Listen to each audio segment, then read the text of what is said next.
Hello Gasheads and welcome to this latest episode of GasCast. I'm your host Neno and joining me for this one is Weeksy. Good evening. Good evening. And Michael the Shithouse Willett. Good evening. To give him his full title. That's the nicest thing you've ever said about me. So we are sponsored by Oakfield Group for this one once again, and they are recruitment specialists and they are headed up by a gashead, which is, lovely stuff. So if you would like to know more about everything that they offer, then you can go to the oakfieldgroup.co.uk. Go and check them out if you need anything recruitment-wise. So on this one, the schedule's changed. So I was making this schedule last night, typing it up during the Spurs game. Initially, the Spurs game was not going to feature at all. I don't think I was even going to mention it, to be honest with you. We don't normally. Yeah, exactly. We don't usually talk about the Virtu trophy. But it ended up being a night that you can't really not talk about in the end. So we'll come on to that in part two. Part one, we're going to chat about the Cambridge game on Saturday just gone. Part three, we're going to chat about the end of the transfer window, which as we sit here today, closes in about 5 days' time, 7 p.m. on Monday. So I'll have a bit of a chat about that. And then we'll have a cheeky little Grimsby away preview at the end. So let's get cracking. Cambridge at home. Few stats from the game to kick us off. So possession was 43% to Rovers, 57% to Grimsby. Shots, 9 for Rovers, 8 for Grimsby. Shots on target, 3 for Rovers. I keep saying Grimsby. I mean Cambridge.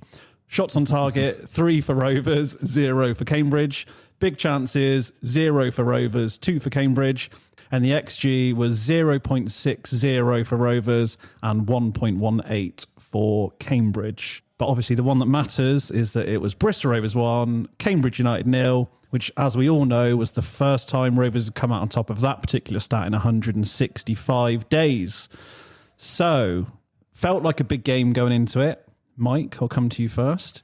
I think because we'd seen small signs of improvement in the two games leading up to it, Chesterfield away and Oldham at home on the Tuesday night, little green shoots of recovery in those two games. And then we all looked at this Cambridge game and thought it's going to be a tough game because they had started the season quite well, but felt like a really big chance to get the season kind of up and running with a win. And performance-wise, wasn't pretty at times, but I think it was just about getting the job done, and we got the job done. Yeah, what a relief. I mean, I think that it was all about getting the job done on the day. And I know, it was terrifying towards the end because it wasn't really enjoyable that last sort of 10, 15 minutes. It was just proper backs to the wall, kick the ball anywhere. But if we're honest, the second half in general was pretty tough. It was. For a lot of it. But I didn't think we were playing badly. It was just, people around me were getting really frustrated with it, giving the ball away and all that. But sadly, that is the kind of level we're at. And sometimes when the opposition start to put the pressure on, obviously they're doing all they can to get back into it. I mean, we've just got to weather the storm. And really, we limited them to barely anything until that great chance. That I didn't realise how good a chance it was. The one at the end when he pulled it back across goal. And their centre forward just seems to kind of, he gets his feet all wrong. But he doesn't even react. For me, I would just fall to my knees. I'd be like, I just would want the ground to swallow me up. So we might have got away with one there, but I think we deserved a win. I thought we worked incredibly hard. Alfie Kilgour was outstanding. And we think back to last season, and my dad made the comparison as we were leaving. He said he reminded me of a kind of Tony Craig sort of performance, where even things like high-fiving his teammates and when the defenders, that kind of union you get when you're sort of blocking tackle, blocking shots and things like that. He was fired up, and he made the others fired up. Like Sparks was getting involved, G in the crowd up and stuff. People want to see that. I mean, I'll come on to it later when we discuss other players, but there's a certain characteristic that the fans love, and it's players like that who kind of thump their chests a bit, and they're passionate, and that it rubs off not just on the fans but on the players as well. But are there certain characteristics the fans don't love, do you think? I think if you're just a bit relaxed, if you've got a bit of talent. We'll come on to it. No, it was just, I think, just an excellent day, excellent result, and given that the previous two matches as well saw some improvement, there's reason to be fairly positive at the moment. Yes, I would agree. Question from BS4 Gas, which says, what's your views on the past two games, bracket Oldham and Cambridge? Weeksy, DC's assessment after the game was the performance wasn't as good as the one against Oldham on the Tuesday night, but that we just needed to win however we could, basically. Do you agree with, when you think back to those two games, the two back-to-back home games we had in that week? Yeah, I do. You I think we were probably a little bit more progressive in the Oldham game. We actually looked more of a threat, I thought, I think we hit the woodwork twice, had one off the line in that game, could have easily been 2 or 3-0, where this one wasn't as obvious a win as that. And do you know what? It didn't matter. He's definitely right. And everyone around us, you probably had the same in the stand you were in, it just didn't matter. We just had to get a win somehow. But it was one of those games where the performance didn't matter. It was more the attitude, the endeavour. The atmosphere felt like it was back. And like Mike said there, I think that's a lot to do with, Alfie putting in that captain's performance. He's got a cut under his eye. He just looks like a warrior. He's loving it. All the other players are loving it as well. There's some real... I can remember Josh McCracken making some last-ditch tackles and blocks. For somebody... say can't get round a pitch, he seems to be popping up in an awful lot of places. I'd like to have seen his heat map, to be fair. I thought he got himself around well. So yeah, it just didn't matter how it happened. It just had to happen. And it felt like, to me, on Saturday, was the first time for a long time I enjoyed it. It's become a bit of a chore for me, personally, going down. I've just not enjoyed it at all. Just because I expect the minimum, like most people, is the effort. We've never expected much as fans. It's just that effort and show that bit of passion. And it goes a long way. Crowd get up, team get up. And when it wasn't quite going our way in the second half, they had the whereabout to dig in.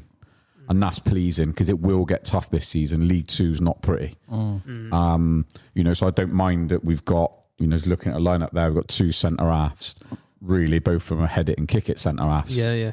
They're not blessed with the great footballing ability, but they do their job well. And they wouldn't be Calder centre halves, I think. No, but in League Two, it's not what you need. Exactly. And they're both putting their head on everything. I thought they had a real good partnership. They seem to be, speaking a lot. Not referring back to last season because we don't want to go there, but. Certainly at times over the last couple of years, I've been watching us, especially where I am in the South Stand now, when we're setting up to defend a corner, there's just no talking, nothing, which is where you need to be organised most. But this Saturday, everybody to a man was making sure they were set properly and it was defended properly. So it was great to see. Don't get me wrong, I want to see us be more progressive and get forward and score goals, be a bit more exciting, and maybe enjoy a second half once in a while. But that'll come. And I thought it was a really, really good week. The 2 clean sheets in the league is, that's gold dust. And I noticed the back 5, including the goalkeeper, were all signings from this season. And I think that made a huge difference. And it'll do them the world of good. But also, I think I completely agree. And I think it had become such a kind of monkey on our backs, the fact that we hadn't won since that Bolton game last season. Everyone was talking about it. It was all over social media. I'm sure the players had seen it all over social media and been sick of hearing about it. I just don't think the first win, whenever it came this season, was ever going to be us just comfortably rolling someone over 2-3-0. I think it was always going to be a bit of a kind of painful grind, at least for the last 20 minutes or so. Probably ended up being a little bit more than that in this game. But I just, We never do it easy anyway, do we, Rovers? Let's be fair, but especially given the run we had been on, which I think was the worst winless run since back to the 60s or something I saw in the build-up to the game. So I just think it was always going to be that. And I think the Oldham game, where, like you said, Weeks, we probably really came away from that feeling like we should have had 2 or 3 in that game and obviously got a 0-0 draw, which, solid enough point, but felt like a little bit of a missed opportunity, I think. But yeah, I agree with both of you in that it was just such a desire to keep a clean sheet as well in that Cambridge game and the Oldham game, to be fair. But it was just so pleasing to see how much all the team just really wanted to keep the ball out of the net. Like, it sounds so basic, but it felt like that just wasn't there last season. And it was just really nice to see. Mike started this game, same as we did against Oldham, with a back 4.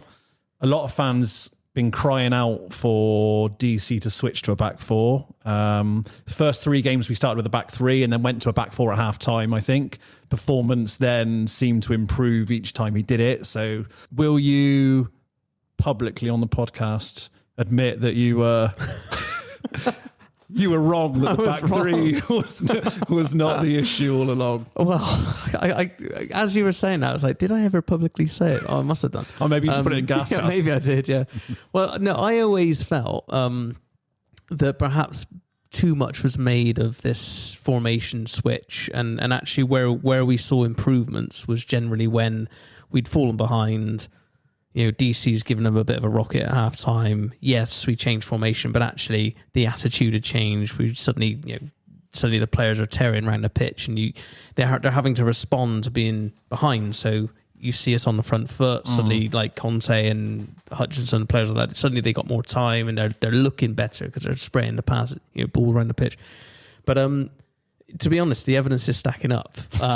It's like literally that back 3 is really not. It's really not helping us out. I mean, I do think it's not a good thing that he can't rely on being able to play with 2 formations and 2 systems, because he clearly likes. That's clearly his preference. It's clearly the system he's recruited for over the summer was to play a back 3. Yeah, and if that's not working, it's a bit alarming that he's gone, right, well, I have to change already. I mean, you can always look a bit too deep into this stuff. It's just about winning games. And we won on Saturday because we switched to a back 4 and brilliant. But I mean, I would imagine he would continue to recruit for a back 3. And it wouldn't surprise me if when he feels more settled, if he gets a couple more additions in, wouldn't surprise me if he tries to revert back to it and tries to improve that. Because I think he must think this has got to be the way to go. Sparks, senior bombing down each side. I'm not a fan of wing backs in general, if I'm honest.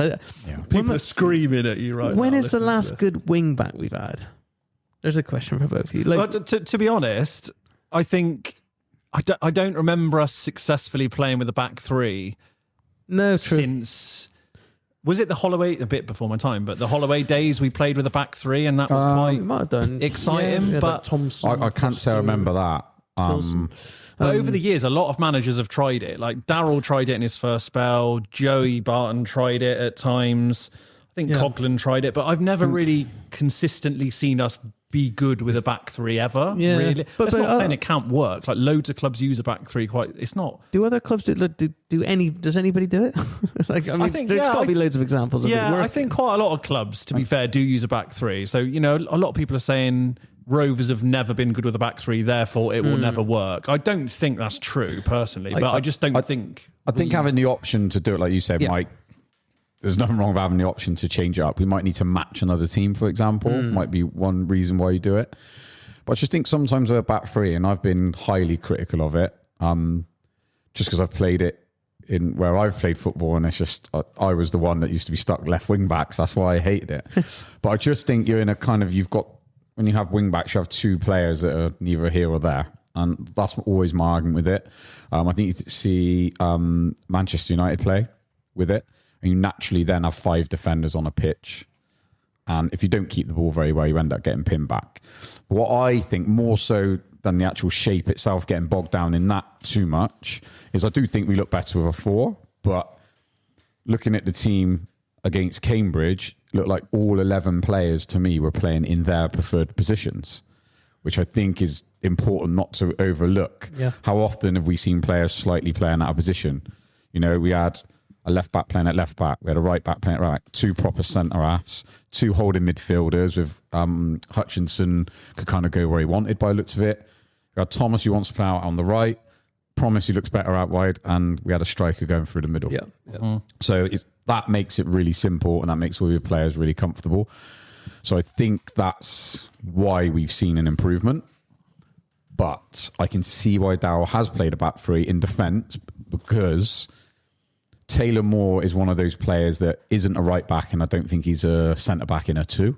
Same with Mola on the other side. So you have got the players that ideally should work in a back 3. They should be okay. But for whatever reason, we've not looked comfortable. But I agree. I think you should have the option to do both. Yeah.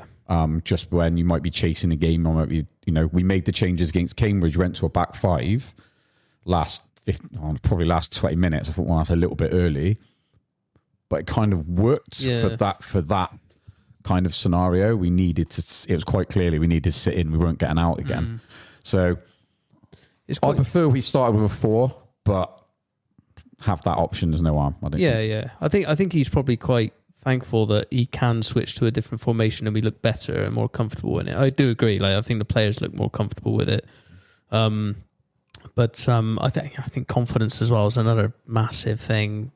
Going back to Saturday to win the game, because that's the first thing you've got to address. I mean, these lads, I've said on Twitter, like, they've got to know that they can win a game, and now we have one. So it's a great basis to start from. And yeah, whether it's a back 3 or a 4 or what, I think confidence is a massive issue, a massive thing, and shouldn't be overlooked. So a win, regardless of formation, going forward, I'm hoping that they can just build on that. I think a big thing as well is the new players coming in is seeing the mem whipped up like it was, and experiencing that, because for the last 18 months, 2 years, we've never really.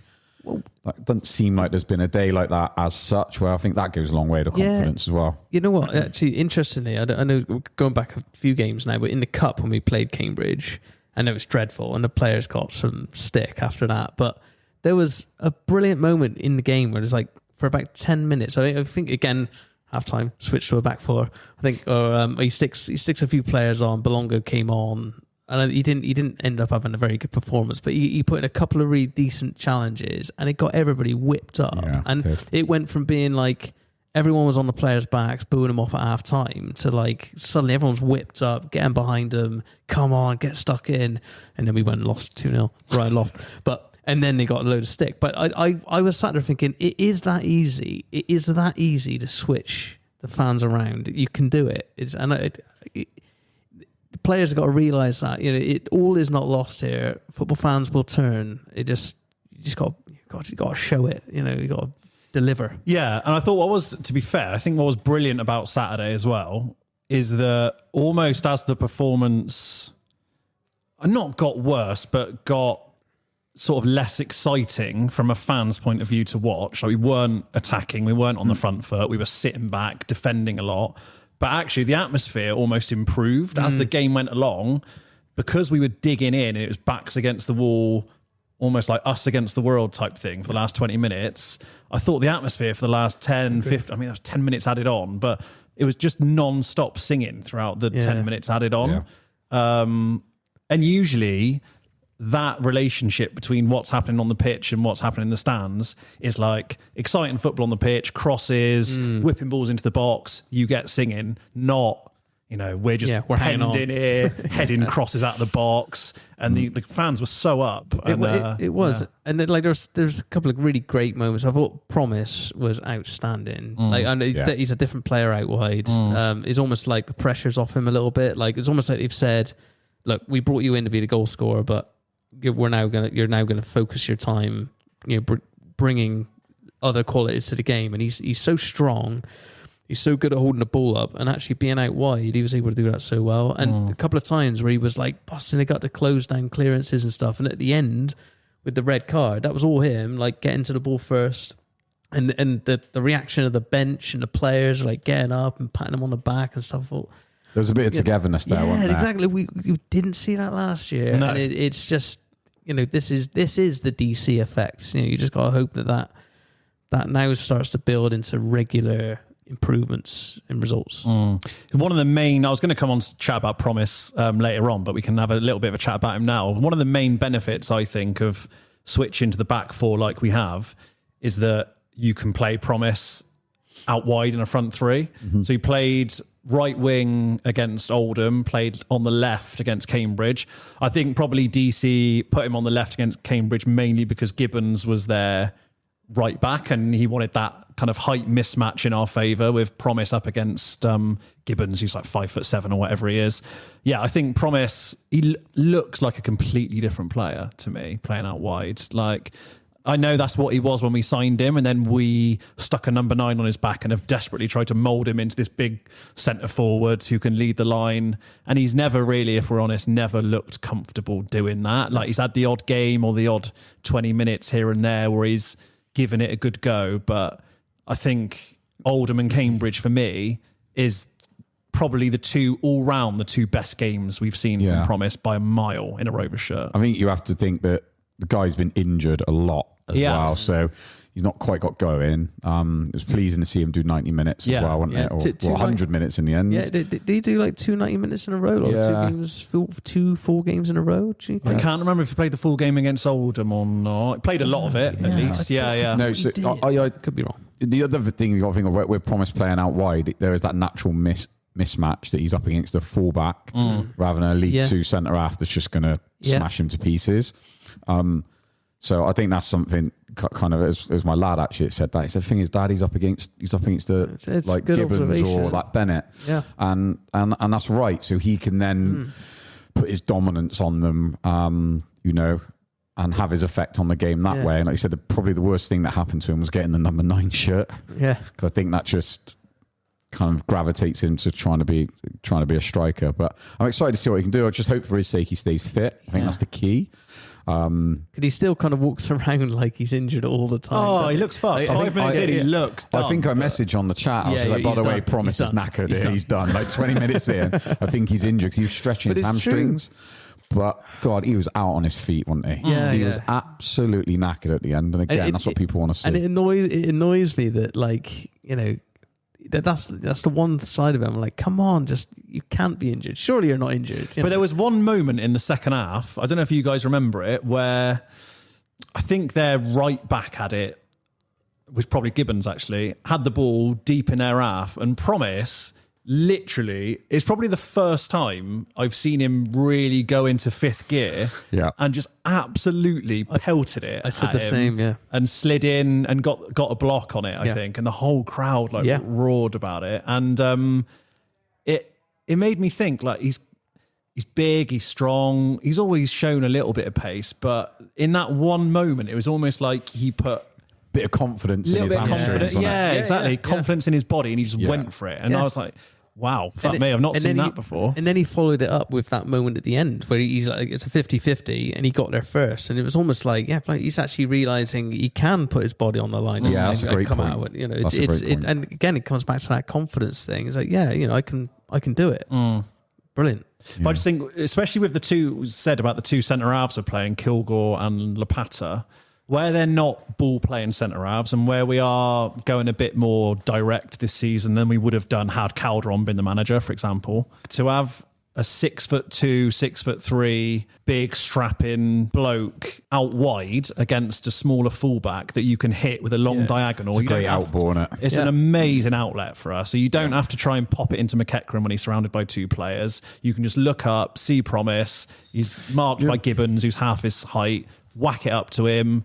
Promise brings it down, flicks it on. He's winning so much in the air. I think put that graphic quote tweeted on GasCast the other day where he's second in the league for aerial duels won this season. And in the first 3 games, he wasn't doing much. I mean, Harrogate, he didn't look like he'd get off the ground. I looked at him in that game and I was like, blimey, he got concrete boots on. But because Ellis came off the bench in that game, and you're right, that's the centre forward. Difference. That's the difference. And I mean, again, like, Maybe but now that's promise in the last two Ellis games. having some impact and being like, that's how you attack the ball, you know, and his experience bringing to the table. So, yeah, I mean, you know, this was always going to be a tough start, I felt, and it's going to take time. And if we're starting, you know, all we want to see is some improvement, I think. You know, it's not just, I always hear people say, all we want to see is players give 100%. No, I want to see a bit. I want to see improvement. I don't care much for players just running around. But if we can start to see incremental improvements across the pitch, then brilliant for me. Yeah. But that's actually what I want to see. He did play 90 minutes against Oldham. Oh, he did? As well. Yeah, I just checked. But yeah, I think with him going forward as well, when we start to be a bit more progressive and comfortable, you like to think coming in from the left and there's crosses coming in from the right, it might be that mismatch. You might find it at the back post with centre half. You might find it might get his head on some things, you know, scoring goals and affecting things in the box rather than just being that outlet. So, yeah, I'm kind of excited for him, really, and see what he can do this season. I think it looks a little bit more positive for him. I mean, let's be real. We'll come on to it, but start the second half. He has a brilliant chance where he goes through. He kind of creates it himself, to be fair. Yeah. Good bit of battling, but he hits a pretty tame effort straight at the keeper. Obviously, we saw him away at Chesterfield, scuff one wide when he was one-on-one with the keeper. So there's definitely, we're not saying that Promise is suddenly turned into prime Ronaldo. There's lots of room for improvement, but he's showing much, much more than he was. In terms of going back to the game overall, as we've kind of said, really, classic game of two halves. In terms of the first half, nice to see us start brightly, be on the front foot. And I did double check, the first time since our last home win against Bolton back in March, that we took the lead in a home game. And Weeksy, a lovely finish from Ellis as well. Brilliant. I must admit, I didn't realise how good the finish was until I saw the highlights, because I'll say I'm at the other end. But it's so pleasing across all levels of football, which I've noticed. The long throw is a thing of beauty. And I've always thought, you know, Stoke back in the day used to get pelters for it. But I've noticed it. So I don't know if you guys have in the Premier League now. Like, all teams are doing it. Yeah. They've realised there's another set piece. It doesn't take much to throw it into the box, to be completely honest.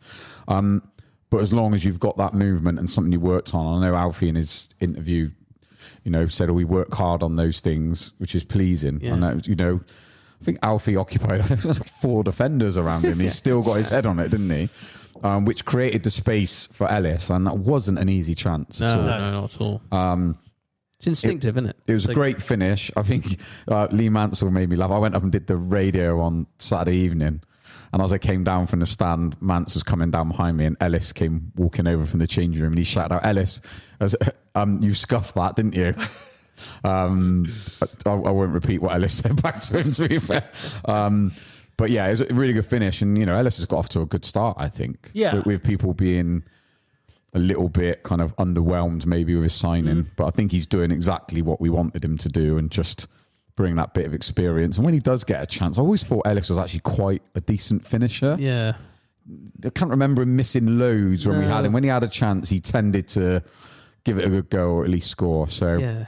It's always funny you say it was instinctive, because when I think back to the Ellis goals that stick in my mind from his previous spell were kind of instinctive finishes, like the one at Wembley where it drops on his left foot, bang. The one at Yeovil away, similar thing, drops on the left foot, bang. And then Saturday was, you know, kind of similar really, where he has to quickly sort his feet out. So yeah, really, really nice finish. From Ellis. Like you say, it wasn't easy. It was awkward height, wasn't it? It was like on a kind of awkward position. And like just watching our players like celebrate again. Yeah. It was just, we had to get ahead. It was just nice to go 1-0 up and kind of everyone relax a bit. Yeah. So yeah, well worked, good throw. Savin Hells, I think, threw it in. Yeah. Who, by the way, I think is a proper player. Let's hope he can stay fit. Yep.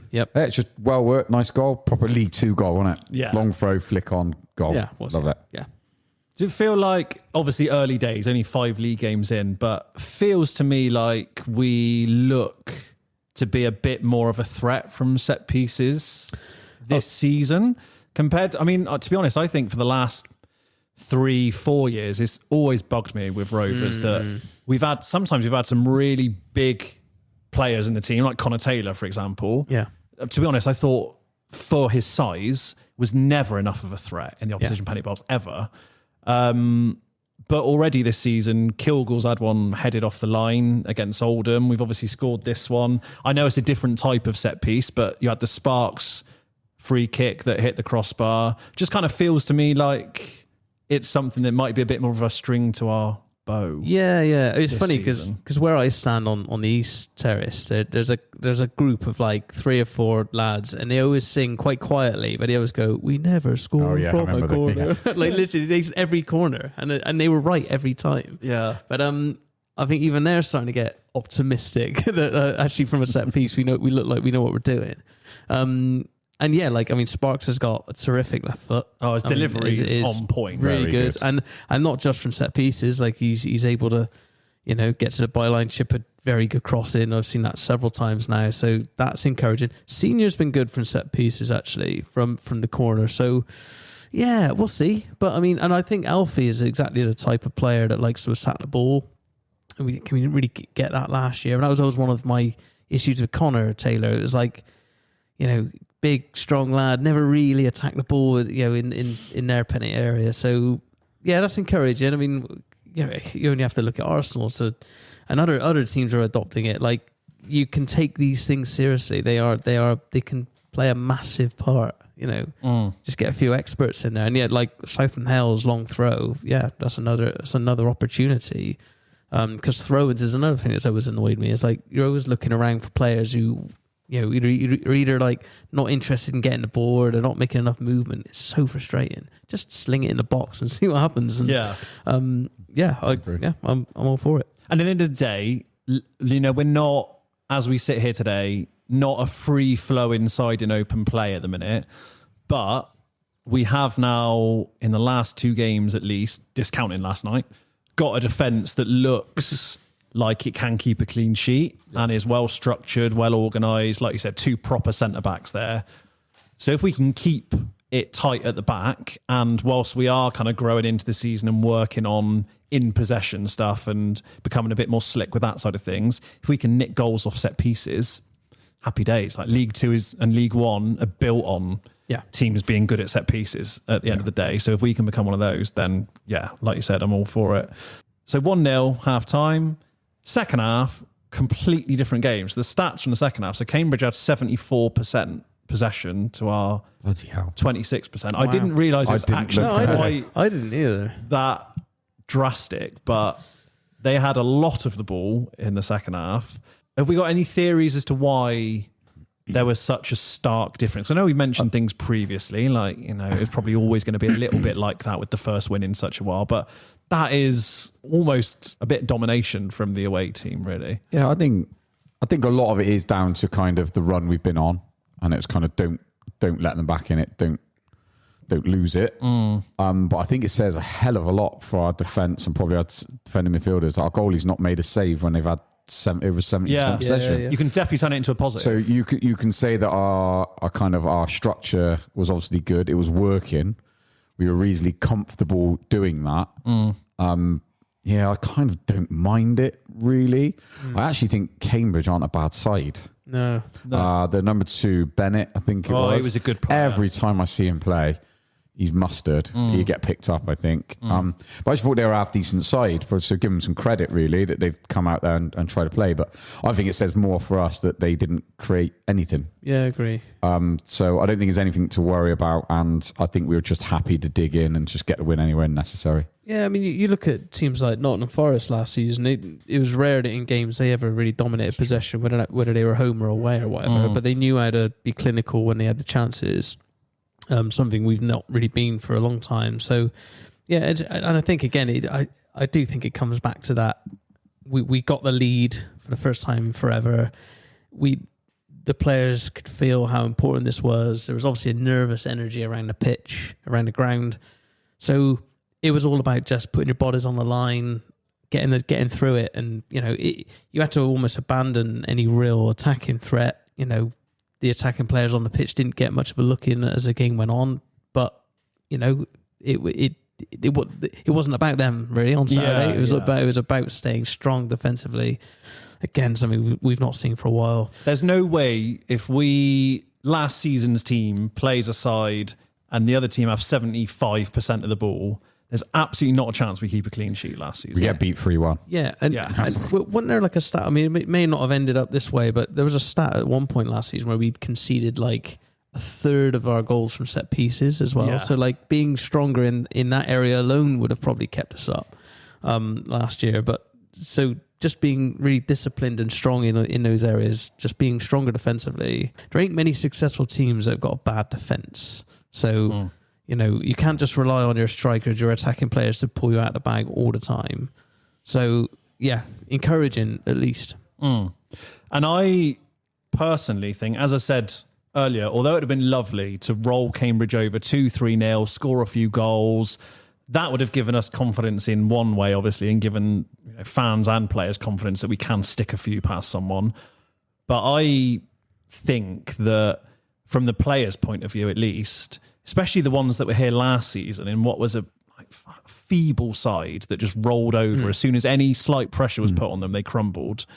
For them to take part in a team that was able to withstand so much pressure in the second half, like we said, protect the goal, defend our box, not give up chances. Personally, I think that can do as much for their confidence, if not more so. Like, we can go away to Grimsby on Saturday, and if they're all over us for 20, 30 minutes, watch them fucking smash us now, but hopefully we've now got a side that has that belief that we did this on last Saturday, lads. We stood strong for a half of football, didn't give them a chance at our goal. We can do the same again. Yeah, I think it's quite enjoyable, isn't it, sometimes? Yeah. Because it backs against the wall. Like, it's so British. Properly. I love it. We were all nervous on Saturday because we, in our hearts, probably felt like, I don't know if I really trust these players to see it through. But then that's why it felt so good when we did see it through. So it's one thing the players gaining confidence is another thing that the fans can start to gain confidence. It's just one game. But that's a good point. Again, there's a lot of like negative feeling out there for the players, particularly from ones from last year. But you can start again, you can build again, and I think like that win on Saturday could be huge. We just want to see some building blocks, I think, and I think we can all appreciate that this is a tough job. Darryl Clark's got a tough job here, but that's a start Saturday. Couple of individuals I want to touch on before we move off the game. I was a bit unsure, to be honest, about McEachran in the first few games and kind of what he was going to offer us. Looked a little bit kind of overrun in a couple of the early games, but personally thought against Cambridge, he was superb.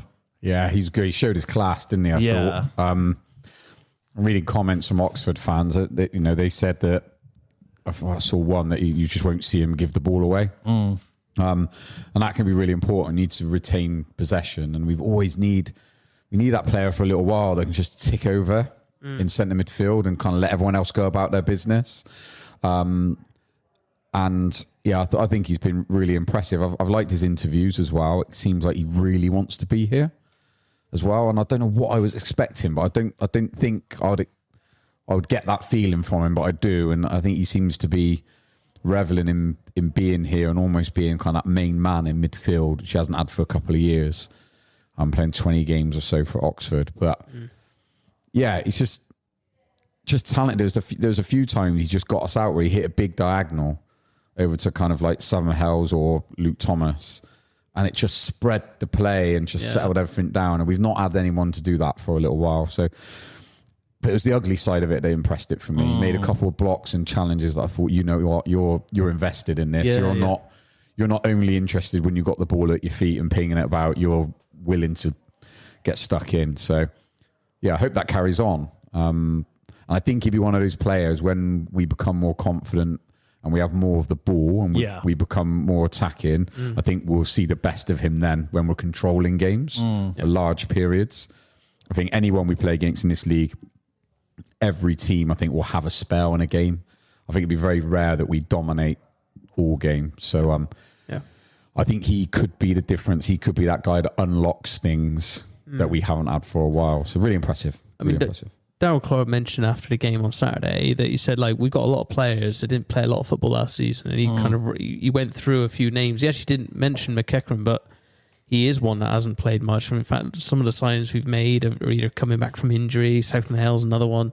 it will take a bit of time for him to get fit. But, Darryl Clark was very keen to make that point about, like, we got to build the fitness up. We got to get more minutes into these players. So I think it's a good thing that, McEachran's starting to show his true, worth. And I remember when Coots was here initially, took him a few weeks, a few games to get going. But once he settled in, it was like, all right, that's a centre midfielder. He's tough in the tackle, but he's good on the ball, keeps things ticking over. You need players like that at this level because you don't get many of them. Players who can track the ball and pass it comfortably. They are worth their weight in gold, I think. So impressed. Because I also, like you, Ollie, was like, no, I'm not sure about this, but he's starting to come good. So got to keep him fit and hope he gets fitter, and as does the rest of them. Last player I want to touch on. We've touched on him already. But I think he feels like the main man at the minute and has felt like that since the start of the season. Alfie Kilgour. What a fucking legend that man is. Legend. I love Alfie. He's when we signed him back, I thought, all right, that's good. That's a good squad player to have. He's a good, because in my mind, I thought, Darryl's going to rip, pull the carpet up. He's going to get rid of all these players. But what we've ended up seeing is actually, he's retained a lot of those players, maybe because he can't get rid of them or whatever. So when Alfie came in, I thought initially he'd be a squad player, good lad to have around. I remember thinking as well, like, is he really a leader or is he a kind of follower? You need those as well. You need players, not just leaders, but players that are willing to kind of, follow. But he's a leader. I mean, he is gone away. He's played for Mansfield. He's got a lot of really good experience there. He's come back to us, and he's a man now. And he was a follower in his first spell because he was a young player being led by Tony Craig. Yeah, and he has almost come back as the Tony Craig. Basically. Yeah, absolutely. Yeah. And I think fantastic. And it's fitting that we won the game. And Alfie is like, he's got his face bashed up. He's bleeding. Yeah, proper warrior. He's giving it to the Blackthorn end. I mean, he even did. Darryl Clark, who did like a reluctant fist pump to the Thatcher's end. I think he felt like he had to, but Alfie was like proper. I'm getting some of this as well. And and that's great. The fans want to feel involved. So brilliant. I'm really, really pleased for him. He just looks like he's happy here. That's great. It's what you want to see. So when Darryl came over to the Thatcher's end and the fans started going, no, because in my head, as soon as he came back, actually, weirdly, one of the first things I thought is DC is not a fist pumper. No. Like, we are not going to be winning games next season and he's going to give the fist pumps. And the fans are going to want it because we're used to it with Taylor, Calderon, Barton. Yeah. Especially the young ones who maybe don't remember DC's first spell. He will not do the fist pumps. And when they all started going, DC looked around behind him. I don't know if you noticed, to almost see, like, is there any players I can drag in to go and do it? Yeah, and there was no one around. So then he quickly did it and scuttled off. But fucking Alfie just couldn't wait to do it. I loved it. I don't think we've had a play. I remember actually, I think Joey pushed Sam Findlay into doing it at Port Vale away, I remember. Yeah. And was it Taylor Aguilera? that's it. At Exeter away? It was, that's right. Yeah, he scored that fantastic goal. Great goal. Yeah. But this was a player off his own back. And no one's making him do that. He's just charging. He purposely waited to the end. He was like, went round the ground, clapping all the fans. I know what he's doing. He's circling round to the Thatcher's end. We see you, Alfie.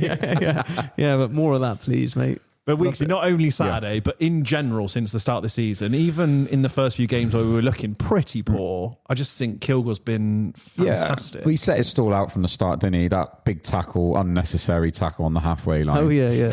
And it was just, that's what you want, isn't it? You just want someone to look up for it, look willing to put their body on the line. But I just can't remember Alfie, especially attacking balls in the box when we're attacking. He looks so determined. Yeah. I don't know, because he's not the world's biggest centre-half either. He's not a monster like Connor Taylor, but kind of as a specimen, if you like, he looks fitter, he looks stronger. And I said, as a matter of time, with Sparks' delivery and Alfie so willing to get on the end of something, I think he will pick up a few this season. But yeah, I just think his interviews, you can just kind of tell, like, he's loving it. Yeah. He's saying the right things, which is great. Because my shout for captain was Connor Taylor. Yeah. And And I was kind of half expecting that. And then when he wasn't in the first match day squad, I thought, oh, I don't know who's going to be. I think I was expecting McCracken maybe. Yeah. And Alfie, I don't think was the obvious choice, but it was when he led the team, I was like, oh yeah, Alfie, that makes sense. Yeah. And I wasn't disappointed with it. And I think that captain's armband has almost made him feel bigger and more, and he's taken that responsibility on as the local lad, the lad that's been here before. Like I said, I reckon one day in an interview, you probably will hear him say how influential Tony Craig was on him.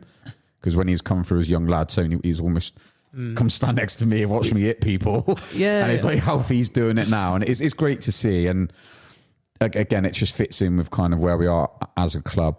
You know, we like to see like local lads do well. I think everyone does. And I can see him, you know, being our skipper for a good couple of years. And not to chuck anyone under the bus from last season, but you think back to the captain from last season, Scott Sinclair. You think back to other experienced players we had in the squad, like James Wilson, for example. None of those guys even showed 10% of the passion for playing for Rovers that Kilgour does. And I get it, it's different for him because he's a homegrown lad who stood in the Thatcher's End watching, you know, players down the years before he made it. But it, like, the fans just feed off the fact that you can tell he loves playing for the club. And there's different types of captains. Like Scott Sinclair was more of a lead by example type guy and like eats well, great in the gym, But if you're like on Saturday, backs against the wall, crosses are coming flying in your box, you want to look to the left of you and see Kilgour, not Scott Sinclair. They're different players, different positions, but you get the idea. And if he's a captain. If you see like Alfie putting his body on the line, you're probably feeling like, well, I want to do that as well. I should be doing that as well if the captain's doing it. You know. So he's leading by example. I think he definitely is, because you kind of see some of the other players. You just made a point, kind of want some of that as well, because the cheers he gets. He made a great tackle in the second half against Cambridge, like last ditch. And like you say, you're another player, like, go on, someone overrun a ball so I can have a go as well. You know, so purposely taking a heavy touch so he can smash someone. Second touch is a tackle. But it does get the crowd up. Yeah. So it is naturally going to whip everyone up around you, isn't it? Yeah. I mean, don't get me wrong, Scott Sinclair was one of my favourite players from last season, but he never did anything that was like particularly inspiring to any of his teammates. And James Wilson was another one. It was just like, where were the leaders from last year? Whereas already, and we've had a bad start, but you can kind of see there's a personality about this group. So again, don't want to over-egg it. It is just one win, but it's a start. And I think that's what we did. We needed to start from somewhere. So we got 3 points. I'll do for now. Let's have a chat about the Virtu Trophy. Let's do it. So as I said at the top, not a game I planned on mentioning at all, let alone giving it its own section like it has got. But yeah, turned into quite an eventful evening at the Mem. We will come on to Isaac Hutchinson and whether he should be sent to the nearest gulag in a bit. But just starting off on the game in general, I think 8 changes to the lineup and quite clearly a run out for a lot of the fringe players.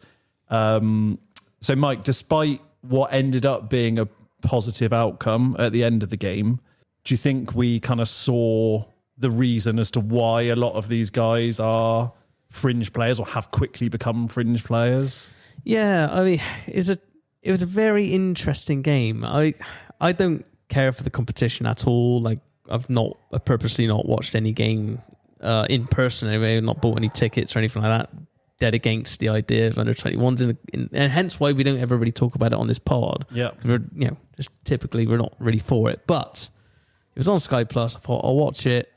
What this competition does do when you have like the pro team versus the under 21s, you get these really weird kind of sometimes high scoring games, but really bizarre dynamic where you've got the kind of sprightly, young, technically gifted young players from like big clubs like Spurs, and it's not like the under 16s. It's like the under 21s. So like a lot of them, they'll be imagining that a lot of those players will be knocking on the door at least.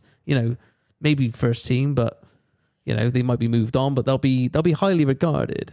And you could tell, like immediately, you thought, blimey, they are mustard this lot. Like they look fantastic, cutting us open easily.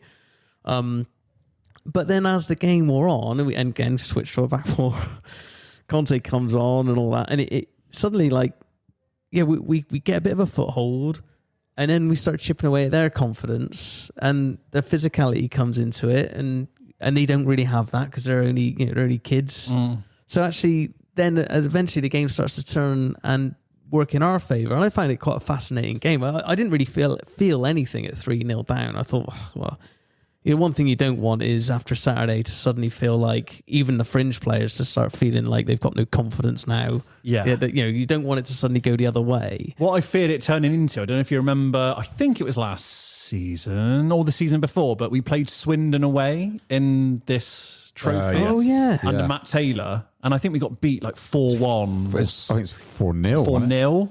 Yeah, potentially. It was terrible. And people that went or watched it on TV said it was like one of the top 5 worst time performances they've ever seen from us. And it was kind of heading that way after 15 minutes last night, and you just didn't need that. And in the past, I really don't care about the competition, so I've often been tried to pass it off as it doesn't really matter. But ultimately, you don't want to get stuffed, and you never want to get stuffed. As a professional player, you're thinking it's a bit embarrassing. We're getting schooled by some kids, school kids. Yeah. they may never play any professional football. We'll probably end up with half of them on loan next season.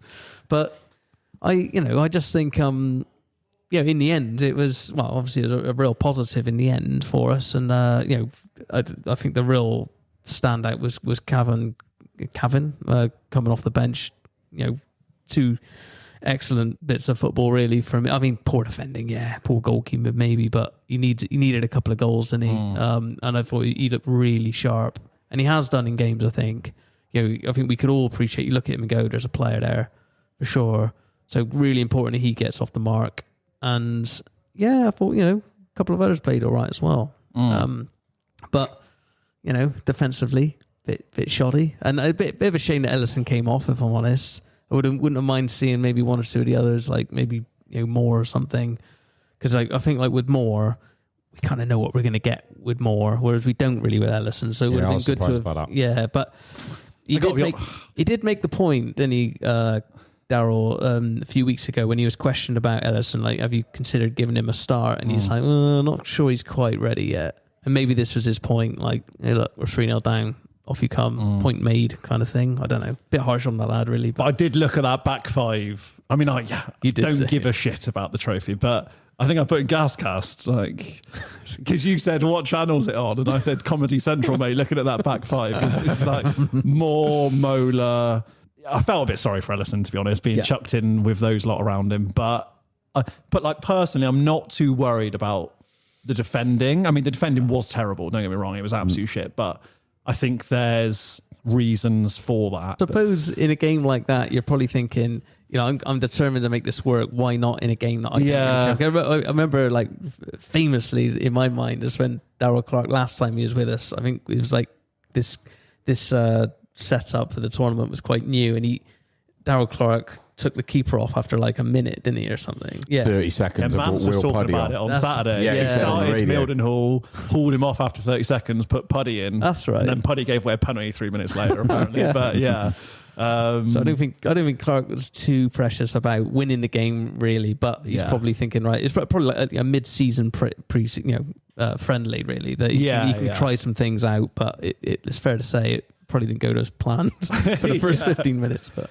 Weeksy, as Mike said, one of the biggest positives, Cavan getting his first 2 gas goals, 100%. Yeah. I mean, it's really important for a striker, isn't it, to get off the mark. There was a little bit of me watching it going, I wish there was more people there. So I don't know if that took the shine off it for him. I doubt it. He hit the back of the net. That's the main thing. I think the first goal was, again, really sharp. Purposely nutmegs a defender. Gets the shot away. Should the keeper save it? Probably. But to give credit to Gavan, he's hit it hard. Smashed it, didn't he? Absolutely. He's caught it. And the second one was a great ball by Belongo. Absolutely. Very good. Weighted perfectly. Brilliant ball. Defender makes a bit of a mess of it, but he's there to finish it, and that's what we want. And that's what we've not had. We've not had, Darryl referred to it as a fox in the box, and he looks like that type of player. But I don't think he's just that. He's quick. I think he's quite strong. Good, good feet, isn't he? Like, that first goal where he pokes it through the bloke's leg. I mean, that's I'm feeling more confident. I know we said at the start it's a gamble on him, bringing someone in that's played abroad or only played abroad and bring him to live over in England and things. I know in the interview, is it Reece Carr? Is it? Reece Carr. Reece Carr. He did mention that. That he needs to settle down and it's going to be tough for him settling down in a new country, and that's going to accelerate that feeling of being part of the squad. I thought he should have had a hat-trick. If I'm honest, he missed a couple of chances. He had so many chances in the end. But not to take away from it, he's buried two of them. I don't Stuck mind, his penalty away. I don't mind. Yeah, he did, and I don't mind strikers getting loads of chances. Really, like sometimes players just end up in good positions, and if he can be like that kind of player, I don't mind. I just think it's going to be a really strange dynamic. That Promise playing off the left, Cavan through the middle. There's going to be a lot of League Two sides, but their centre halves are going to kind of want to gravitate towards Promise. And Cavan might be able to cause a little bit of havoc in between in there. So that's going to be an interesting dynamic going forward to see how he's used. And he's being integrated into the side as I thought he would be. It's kind of gradual. I think Ellis will play a main part for the next couple of months. I think eventually you'll see Ellis will be kind of our go-to man with half hour, 20 minutes to go. So Promise he can run himself into the ground, or Cavan, or it's not quite happening for him.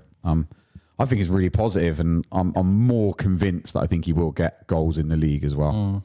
I listened to an interview with him a couple of weeks back, and they were kind of asking him, well, what's the main differences between League Two and the league you've been in, and what surprised you and stuff. And he basically said, like, the physicality of the league. Getting kicked to shit.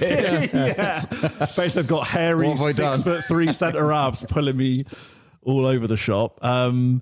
But you can see that in games, like physically, he does look a little bit lightweight at times, I think, but runs his nuts off, presses like hell, loads of pace, and his movement. I honestly think his movement is so underappreciated by a lot of players on our team, as in a lot of the time, one of our midfielders, for example, will get the ball and he's making some unbelievable runs off the shoulder of the last man. And he's just, no one's either not spotting it or they're not confident enough to play it, or I don't know what it is, but some of his movement is almost like a level above the level that we're at, really. And if we can get, like the Belongo ball, if we can get a few more of those behind defences to him and he can use his pace to run onto him, I think we're going to get so much more out of him. I heard a few rumblings, a few people were chatting to out and about and saying, what do you think of the new striker? And a few people going, I'm not sure, he's not really shown enough. I said, I'd only kind of judge him. I said, he hasn't had a chance yet. Yeah. And he's had a couple of chances now, and he's stuck the ball in the net. So I don't think you can ask much more for a striker. Exactly. And we'll see where he goes. Yeah.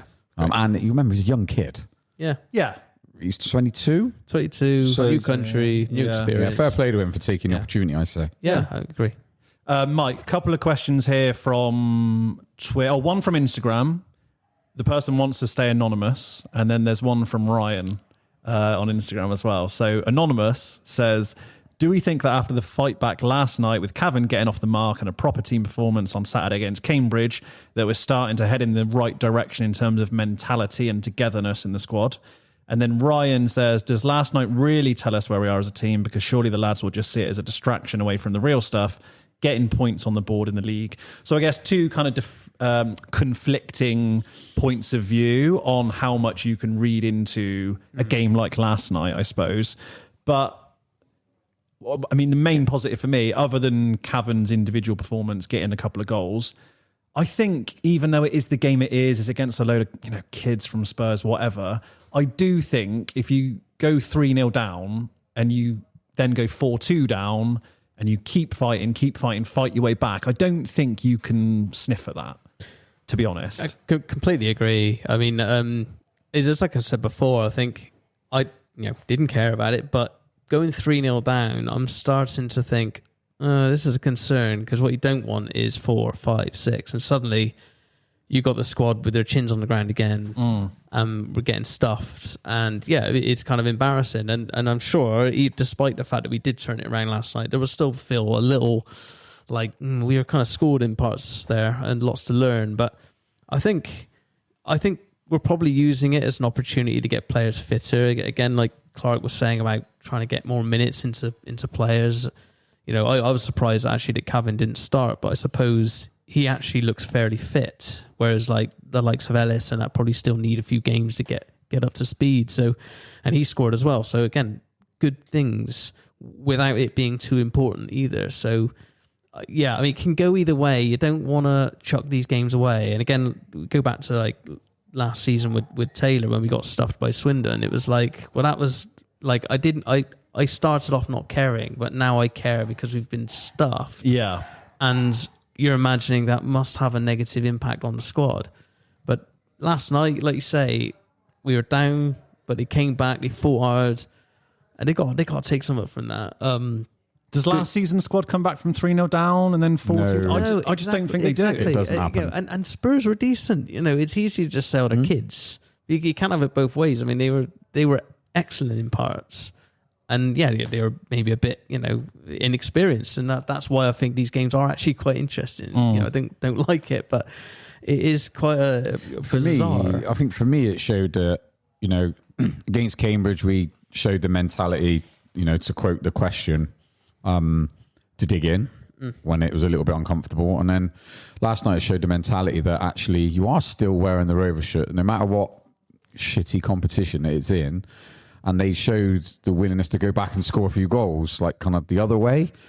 And like you said, last season or in previous seasons, you go 3-0 down, it's going to be 4 or 5. Yeah. The game's going to fizzle out. But, you know, a couple of the senior players came on and said, hang on a minute, like, we're not having this. And showed a bit of professionalism. So I think we've got to be happy with it. And suddenly we all care about the Virtue Trophy. So points on the board.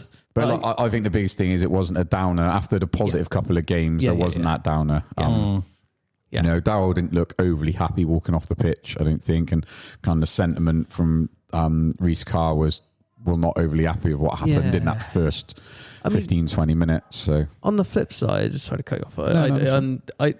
I mean, we could have gone out last night and won 6-0 and probably not learnt an awful lot as well, because you'd probably be going, well, there's kids. So what did we learn? You might be lulled into a false sense of security, thinking that we're, you know, that we're better than we are. It's very hard to judge the level, but you know, we'll take it, won't we? We battled back, and I didn't see it coming, but you know, moment of magic from my boy Izzy Hutchinson, and we're back in the game.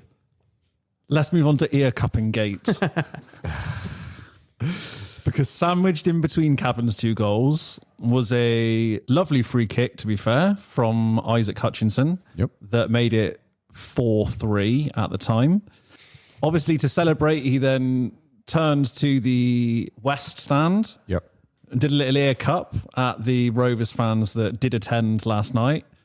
As soon as I heard that he'd done that, I kind of winced. I was like, oh, not sure how that... Well, I did know how that was going to go down, like a sack of shit. Bag of sick.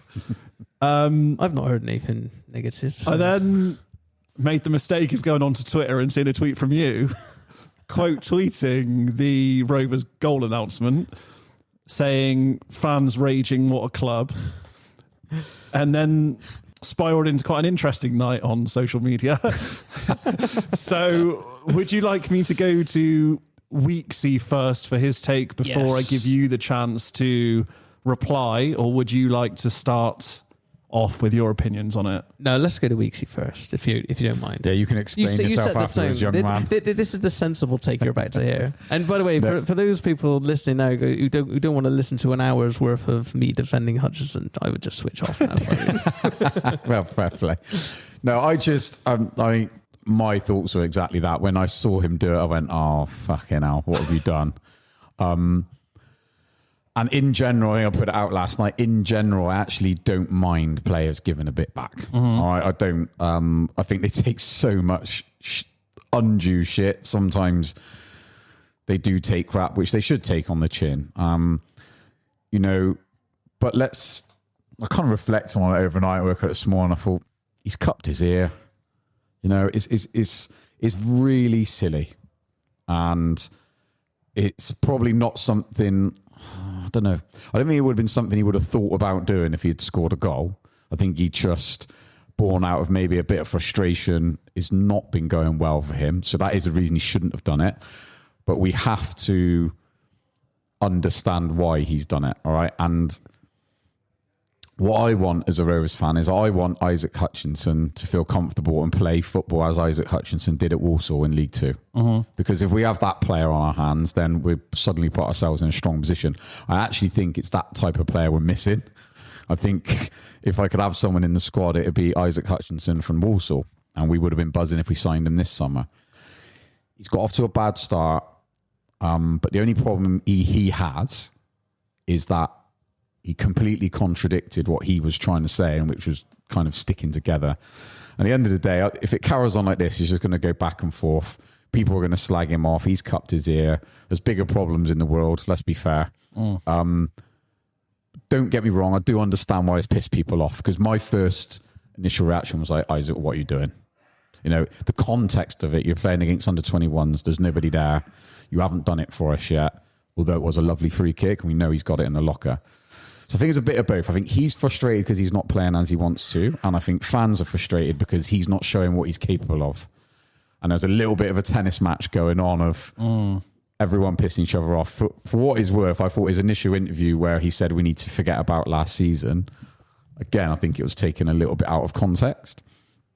I am pretty sure senior players and coaching staff will now probably tell him, just get your head down and do what you can do, and that's the best way to shut people up. And I want that to happen. I want to see the best of him. We're not going to get that if we keep on at him.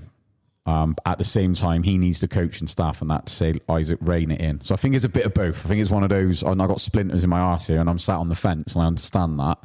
But I think it's a bit of both from both sides. And that's my position on it. I'm kind of in the middle where I'm like, I understand why he's done it, and I understand why people are pissed off. I think that's fair. I know he's obviously not on this pod, but I'll just read out Max's tweets from last night on it before I come to you. So Max said, you can't do an interview calling for unity and togetherness and to put last season behind us 1 week, then cup your ears at your own fans the next. Daft.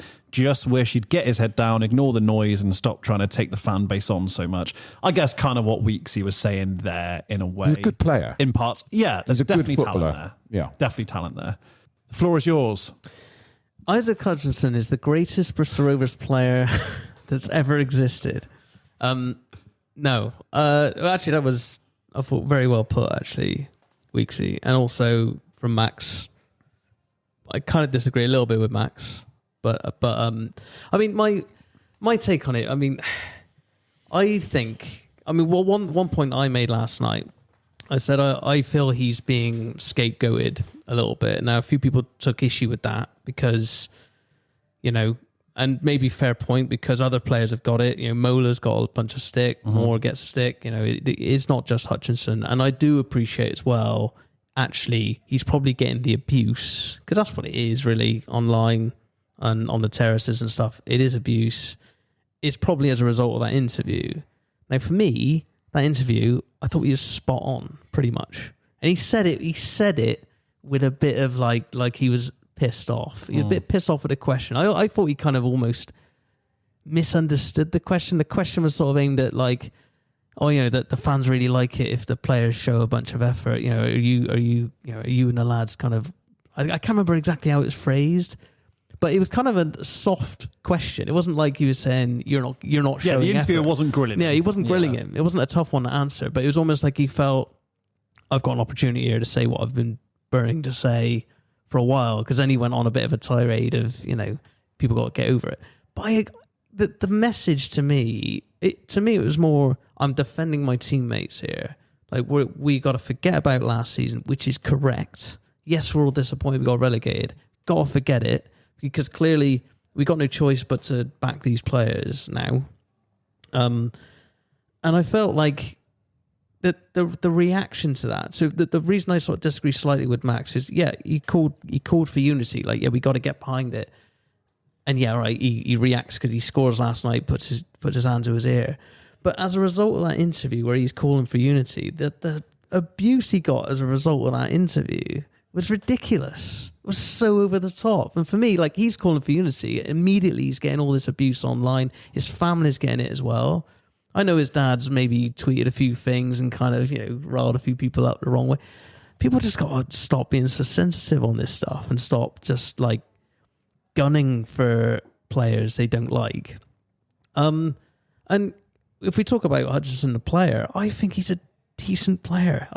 I don't think... I'm not sat here saying he's brilliant. He's the answer to all our problems. I mean, he's probably been one of the problems we've had. He's not been the player we all hoped he would. He's certainly not the lad we thought we'd sign from Walsall. He probably recognises that himself. But for me, he's one of the few players that when he gets the ball, you're expecting something to happen. I'm a big fan of Conte, but his job is essentially get the ball, give it to a Rovers shirt. We're not expecting him to start playing passes through the middle, splitting defences up. But when Hutchinson gets it, he's always turning and facing forward, and he's looking to make something happen. And he might lose the ball 50% of the time, and you might pull up stats that say, well, he gives the ball away all the time. But you don't mind that if every now and then he pops it straight through the middle and he puts a chance on the plate for Ellis to make it 1-0, to equalise against Harrogate. Or, even last night, he was getting stick. But that chance that Dewsbury had in the first half, it was Hutchinson who started that move by turning, running with it, playing it through to Ellis. He played Howley through that, then got wiped out for the red card. Yeah, exactly. And so I feel, and even that, like, Tuesday night when he popped up with the header and he probably could have scored against Oldham. But for me, there's not many players that's like, running through the middle and just attacking crosses like that in open play. Yes, he should do better. He's got to do better. He's not perfect. He wouldn't be playing for us if he was. But I just feel like, and this is my sort of issue with the fans at the moment, is you've got, I think, Rovers fans, all fan bases are similar. Every fan bases melt down when they lose a couple of games. They all do it. It's not unique to Rovers. But there's something about Rovers fans who we love a particular type of player. Like, if it was up to us, I think most Rovers fans would love 11 Tony Craigs inside. Players who are like, kicking lumps out of the opposition, geeing up the crowd, thumping the chest. Whereas when you get a player like Hutchinson who's relaxed, he's absolutely not that. He's quite relaxed. He takes his time on a ball. He's risky, he gives it away, but every now and then he does it. He's frustrating. He's a frustrating player because he doesn't do it all the time. You see him he works his magic every now and then. You think, why can't he do that all the time? Because it's hard. But I don't think it's a lack of effort. It's just... that's my case for Hutchinson. For me, it's just lay off the lad. He's still fairly young. He's like 25. I think he could be the difference between winning and losing games. Yeah, he's not perfect. But I thought last night, like, he gives away a foul, and it's a stupid foul. He like kicks the lad pretty much, and all the Spurs kids are like trying to have a pop at him, and he's just kind of stood there, sort of grinning at him a bit. It is a bit petulant, but again, he gives away a free kick. The amount of stick he gets on Twitter for that, thinking, bloody hell, he's not the only one giving away free kicks or giving the ball away occasionally. I just think it's over the top. People got to relax. We won on Saturday. Let's get behind the lot of them, including Isaac. And he can stop cupping his ear to the fans. Because, if you're going to call him like a useless prick on Twitter every 5 minutes, every single week, all right, he gives a bit back. Fair play. He's defending himself. I don't mind it. He hasn't done a Stephen... Was it Stephen Payne who was coming off at Barnsley away and told the fans to fuck off or whatever? Yeah, wanker. He hasn't done that. Yes. I think what it is, and I think is in society in general now, isn't it, is kind of put yourself up on a pedestal and you get shot down, don't you? I think that's what he's kind of done. He's said something, then he's done that, and he's the one that's kind of put himself there, probably without any intention of actually riling people up that much. So I just think it's born out of frustration on both sides. Like I referred to what I said before. I just think that's what it is, and he needs to lay off what he's doing. Maybe just don't have him on any interviews for a little bit. Give him a chance. And if he scores a goal, just celebrate. Yeah, and everyone will forget it. Oh, they 100%. will, and I've seen it happen a million times over with players. Everyone will forget it. So I would say it's well. I do agree that even when he gave the interview, I think I was driving home maybe at the time. Oh no, it was away, wasn't it? So yeah, I was just listening to the radio, and as he's saying it, I'm thinking this is not going to go down well here. I just knew it, and even I'm thinking, yeah, it was the way he said it. Because he could have said it slightly more defiantly, like we're together. Fans just got to get behind us. He could have been a bit more positive, but he sounded pissed off. And then obviously last night, I mean, it's a nothing thing. But when he did it, like you Weeksy said, when he did it, you're thinking, you idiot. And I'm trying to defend. I'm thinking, I'm gonna have to put an hell of a shift on Twitter tonight to defend this. So even I'm thinking, God, there's an easy way out of this. Just don't do it. But there's also a part of me that thinks, you know what, when he's being attacked like he is quite a lot, online and on the terraces. I mean, there's a guy behind me. Every time he gets a ball, it's like this lad's useless. He's useless. It's gonna drain you. And I think, you know what? He puts his hand to his ear. So what? You cannot be abusing a lad like that constantly and then be offended by that. For me, you just gotta you gotta suck it up as well. So and get behind him for me. I kind of agree with both of you really, because like I said, when he did it and I heard he'd done it, I was a bit like, oh, for fuck's sake, did you really need? I get it, you're frustrated, heat of the moment, just scored a worldie free kick, probably feeling pretty good in that moment, and it is a little bit of a fuck off to the fans. It was. If we're being realistic. Let's have it right. It was a fuck you. That's what it is. It was a fuck you. That's exactly it's not what a fuck you symbol, but it is. Yeah. Essentially. I get where it's come from him. I think, ill-advised probably, but I also quite like to me that shows that he cares. Like, how many times have we sat here all throughout last season and pointed fingers at a lot of the players and gone, they just don't look like they give a shit. And actually, if Hutchinson didn't care and he wasn't taking this stuff personally and he just there to pick up the pay packet, doesn't really care that he's underperforming in some people's eyes, then he wouldn't have done that. Because why would you? That is born out of, like you said, frustration and giving a shit ultimately. And maybe it's been expressed in a way that it's affected him. Yeah, exactly. Yeah. And even the interview, like, I get, again, why some people kind of didn't like what he said. And like you said, Will, I think it's more kind of like the tone of it, more so than maybe exactly what he said. But for me, I was like, it's actually quite nice to listen to a player interview that's not just a robotic, cliche. It was actually a bit of personality and human element to that interview. Yeah. Wasn't media trained 5 minutes of, well, just regurgitate a load of cliches and get off. He actually said some real stuff that meant something. Yeah. And again, probably didn't come across in the right way, but I quite enjoyed it at the same time. Well, again, I was thinking about this at the time that I think the game before that, they interviewed Luke Thomas, and all the comments underneath the video, because I think Luke basically said, we all know what we need to do, we're all hurting inside, all the kind of cliche stuff, and all the comments were like, this is pathetic, it's just reading off a script or whatever. And I thought, suddenly you got a player who like shows a bit of like personality, takes it personal and says what he's feeling and maybe what some of the others are feeling. I think, you can't have it both ways really. Like you got to kind of respect that. But I mean, just to say, like I was engaged with a bit of what felt like a kind of heated discussion last night. I mean, it's all love here. There's only a bit of a disagreement on this player, but it's all love here at the Gas.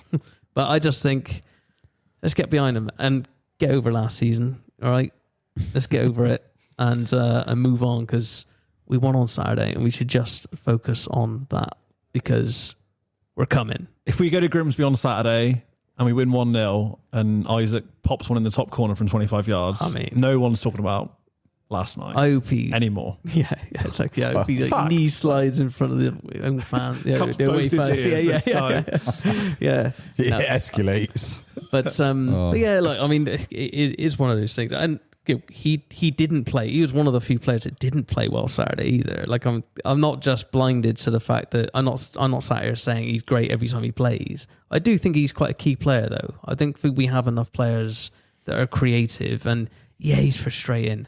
He's not at his best at the moment, and maybe we've not seen it, but he is capable. Often the good things that happen on the pitch going forward start from him.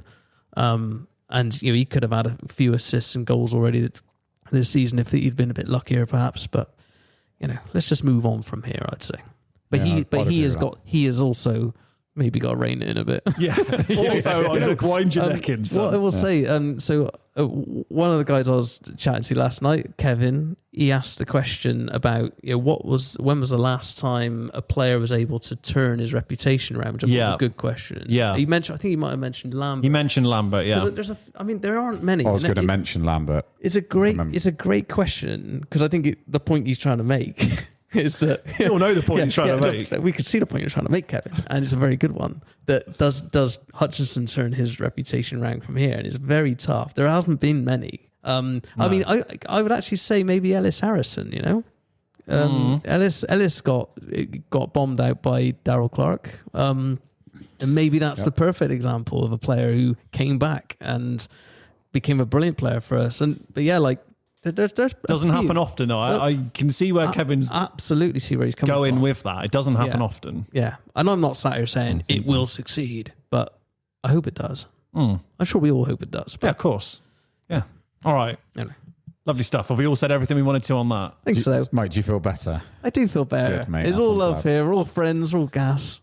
So are we terminating But this if you ever contract cross tomorrow? me again, that's all good. Let's finish off with a chat about the end of the window. So 5 days to go until the summer window shuts.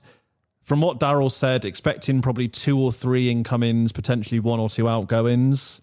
Had quite a few questions on this. Barbs, Seb Hercombe, George C. have all kind of asked what our priorities are for the remainder of the window.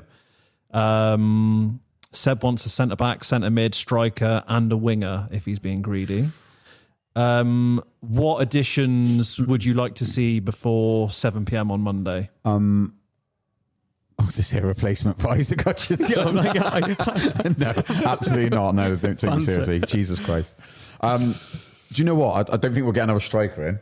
I can't see that happening. But if we have reverted to going to a 4 at the back and that's starting to look better, we do need a winger. I think we need another wide player. So I would go, if we're going to get 3, I'd get a winger, centre midfielder, and a centre half. Again, that sounds easy, doesn't it? It depends what we can get. If I was to prioritise, I would say a centre midfielder, because I think we have got people that can go out on the wing if need be. But a centre midfielder, and the type of centre midfielder I'd go for is like a proper number 8. Box to box. A box to box type player. Kind of what like Kofi was really. A proper number 8, not like Hutchinson, a proper number 8. God, no, because I still think Hutch can be Badge that banger. creative midfielder for us. And I, for what it's worth, I still do think he may come good. But the proper box-to-box 8 kind of enforcer with loads of legs. Conte's only kind of one in there with kind of like, he's a strong runner. Josh McEachran's a ball player, so you need something in between. And really, Conte, McEachran and Howley are all, if there's a scale of attacking to defensive, they're all more towards the defensive side of that scale. Hutchinson is the only centre midfielder we've got who is kind of progressive. More progressive, I would say. Yeah, I agree. But yeah, I didn't think we would need a winger a couple of weeks ago, but I do think we need one now. And that to me feels like a loan. Maybe one of those wingers from Tottenham that ripped us to pieces. Yeah. Do you know what I mean? Get one of those, maybe something like that. And then, but centre mid and centre half, you need someone proper. We haven't really got, we've only got, Casper and Alfie that are out and out centre halves. You definitely need another one. So yeah, that's what I would go for. And what about outgoings? Well, yeah. Are you expecting the outgoings to just be like Mick or Anthony out on loan? Or do you think there's a chance we could lose someone who either we don't want to lose, probably like Conte. I know he put out his little cryptic Instagram post earlier that's got everyone on strings, or someone who maybe people wouldn't be bothered about losing so much, but is a bit more established, like Soteriou, for example, or Mola, or what does your gut say? Well, Soteriou is a good point. I mean, I understand he's injured. He is, yeah. So, I don't think he was left out because of anything going on. But yeah, I mean, I completely forgot about him, to be honest. Yeah, so, I mean, Mola is one that you're thinking, you know, it is possible he might leave. You know, I think a lot of people would like him to leave. But in which case, if he was leaving, you probably wouldn't have played him last night. No, I wouldn't have. So you wouldn't have risked him if you had the chance to get rid of him. But yeah, so I mean, it's possible that maybe someone like him, maybe Taylor Moore, he probably would like to keep Taylor Moore around because he seems like a good character. You know, even like with the penalty misses and stuff, he was one of the first players to kind of come out and like, you know, console Dewsbury, for instance. So what penalty like he took, by the way, Taylor Moore. Oh yeah. Absolutely top binned it. Yeah. Oh, Howley. Yeah, I forgot about Howley. Yeah, let's not talk about that one. So yeah, I've just flown over the sporty. Actually, I've just seen it go by. Down yet. Yeah. On the conservatory roof. So yeah, I mean, there's possible for some outgoings there. And if we did lose Mola or Moore, for instance, then I would expect like two centre halves essentially. I think we need one anyway to kind of, because you never know if Alfie can last the whole season. Yeah. You know, he's had a bit of a history with it. You know, Lapata, again, they're almost single points of failures. You know, you lose one of them, I think we're significantly weaker. So yeah, I think we could do with beefing it up. And actually, just in general, like the physicality, I'd like to see us just beef up a little bit, get a bit of physical presence in there, no matter where it is in the pitch. I'd like to see a bit more of that. Howley is actually quite physical and strong, which is good to see. But maybe a bit of experience if we can get it. And a bit of physical presence. Yeah. The change of shape point's interesting, to be fair, in terms of how it maybe changes what we... I think it might have, you know. ...still need. Because now I think everyone, and whether Darryl does or not, I suppose is the main thing, really, but I think everyone amongst the fan base now is kind of viewing Promise as a wide forward, essentially. If you look at what we got then, Promise, player out on the left, Soteriou can. LT. Thomas, Ford's injured. Yeah. So that's why I would think in that position, if we were going to go, so if someone was available on loan, you know, maybe just go and get that just to cover Ford, really. I could see Cavan maybe doing a job on the left if you're playing a front three, because I think he's quick and I could see him making kind of good outs to in runs. But I think, and then I suppose it only leaves you really with the centre forward options as Ellis and Cavan, really. But then Promise can do a job there. It's difficult because people can play a couple of different positions and stuff. But it wouldn't be a disaster if we didn't get one, put it that way. No, but I think it would be nice, like you said, to get one. I think that centre mid and centre half is crucial. Yeah. Crucial. Yeah. Yep. All right. We won't do much of a Grimsby preview because a lot of people are probably listening to this after that game, to be honest. But they're unbeaten in their first 5 league matches. So they've won 3, drawn 2. 10 goals for, 5 against. I think they're beating Man United. Up against Man United as 2-0 up. Do you know what? I don't think that's bad for us. Because even if United might come down a little bit. Exactly. It's hopefully, if they do go on to win it, it'll be a little bit of a kind of after the Lord Mayor's show type scenario. But yeah, Rovers haven't won away since the 1-0 win at Cambridge on January the 4th. Due one. Which was quite a long time ago. What's your score prediction? Straight in. Yeah, I think 1-1 draw. Okay. Who's going to score? Cavan again. I reckon he's going to go on a run. I'm going to go 1-0. Gas. Love that. Hutchinson. I was going to say, it better be Hutch. It has to be Hutch. It's got to be now, innit? Come on, then I will be locked into Twitter then. This is all about me going on Twitter after the game and giving it the big one. Putting my hands on my ear again. I'll go 1-0 Rovers. Look, I mean, I think we found a base to build from, and that seems like we're going to put some trust in our defence. So maybe we'll try and be defensive and try and grind it out. But yeah, I'm going to go with a 1-0 win. I also reckon we win. I reckon we win 2-1. I actually think, however this game goes tonight, Grimsby United, I think that is such a big advantage for us, to be honest, in terms of them having a midweek game that they will have been... It's huge for them. All focus on that game. Like you were saying, Mike, that's a first 11 United team, almost. A couple of little changes, but that ground's probably rocking. All their focus will be on that. I just think, however it goes, there's going to be a massive come down for them when Rovers rock up on Saturday. And it's going to take a lot out the legs, hopefully. Yeah, I can just see it really working in our favour, to be honest. Good. We're going to have a clean week on the training ground. Oh, we did. I keep forgetting we played last night. We did play last night. But yeah, not really. Just spoke about it for half an hour. Just, that was what the last 40 minutes of the pod was about, wasn't it? A very passionate speech to it. But we've kind of had... we have an extra 24 hours. Yes. Yeah. Exactly. It was more of a training session, I saw. Yeah. That game, really. Exactly.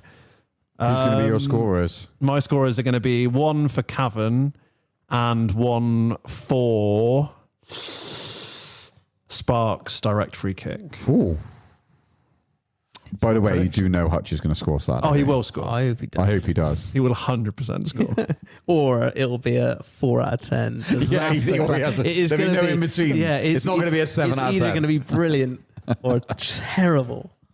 No pressure then. Yeah. And if he does score, then my good friend to my left here, his agent, Michael Willett, will be pushing for a new contract extension. That is one of the things with Hutchinson, I find. It is either a disaster class or it's a brilliant performance. It never seems to be kind of middle ground. It's whereas players like, I don't know, like say Senior can kind of get away with being a bit average, I find. But anyway. That's a position on the pitch, isn't it? And what they're exactly. expected to do, I think. Exactly. We were talking about before. When you don't expect a lot from Mola and Moore, do you? You're not expecting great performances. I think even Hutchinson's biggest critics will feel like he might do it today, but then when he doesn't, it's a they're straight on Twitter. You just had to make the last word about Hutchinson, didn't you? Yeah. He's bubbling. I'm going to talk to myself on the way home about it. Right, let's wrap it up there. Thank you to everyone for listening. Thank you for all of your questions as well. And we will speak to you again in a couple of weeks' time. And until that point, up the gas. Up the gas. Up the gas.